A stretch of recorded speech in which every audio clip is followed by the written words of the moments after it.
Mobile charge करते हो तो आत्मा क्यों नहीं? देखो, इतनी सुपर डुपर बात है आत्मा को चार्ज करने की, लाइट लेने की, आत्मा में प्रकाश उतारने की बात बापूजी ने बताई कि आत्मा को चार्ज करो, परम परम पिता जो तुम्हारे आत्मा के रचयिता है उससे कनेक्शन करो, उनसे योग लगाओ। बाकी किसी के पास लाइट नहीं है, किसी के पास प्रकाश नहीं है, तो आत्मा को भी चाहिए daily charging, right? Mobile charge करते हो पर आत्मा को सोचो क्यों नहीं करते? तो आत्मा को भी ऊर्जा चाहिए, ध्यान चाहिए, शांति चाहिए, गहराई से उसे जुड़ाव चाहिए। आत्मा को चार्ज करो, नहीं तो जीवन खाली रहेगा, बिल्कुल रहेगा। तो जैसे मोबाइल चार्ज करते हो, करने के लिए आपको ऊर्जा का स्रोत चाहिए, वैसे ही आत्मा को चार्ज करने के लिए परम शांति, परम ज्ञान और प्रेम की ऊर्जा चाहिए, राइट? ऐसे ही बापूजी कहते हैं कि आत्मा को अगर रोज ध्यान और आत्मस्मृति में ले आएंगे तो वो फिर से देवत्व को प्राप्त कर सकते हैं, वो फिर से ब्रह्म स्वरूप बन सकते हैं, महाब्रह्म स्वरूप बन सकते हैं, परम महाब्रह्म स्वरूप बन सकते हैं।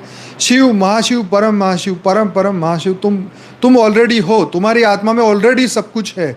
लेकिन अज्ञान का पर्दा हटेगा तो ज्ञान जागृत होगा, प्रकाश जागृत होगा तो अंधेरा अपने आप जागृत होगा।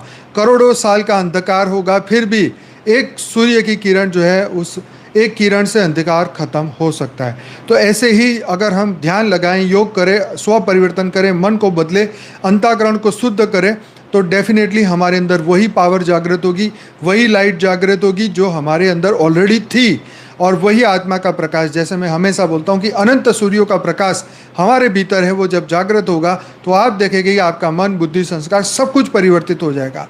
जैसे 7 दिन में मोक्ष मिलने की बात हमारे शास्त्रों में लिखी हुई है परीक्षित राजा को, ऐसे ही हम 7 दिन में नहीं 7 सेकंड में मोक्ष प्राप्त कर सकते हैं, जब हमारा ब्रह्म ज्ञान पूरा हो जाए, जब हमारा आत्मज्ञान पूरा हो जाए, अंतमते सो गति हो जाए। दुनिया में जो कुछ भी हो, जैसी भी सिचुएशन हो, कहाँ भी फंसे हो, किसी भी तरीके से अगर देह भी छूट जाए तो भी आपका अंतिम श्वास, अंतिम संकल्प आपको परम गति प्राप्त करा सकता है, आपके अंदर परम ऊर्जा उस वक्त पैदा कर सकता है जब आपको उसकी रियल की ज़रूरत है।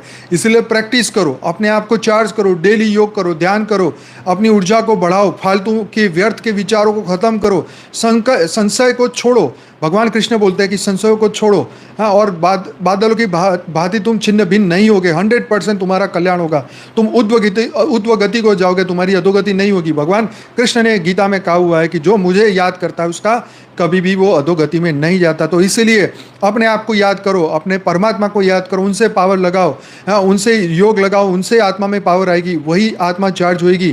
तो ये आपको करना होगा, आप ही करोगे, कोई आपके लिए नहीं कर सकता। परम शांति।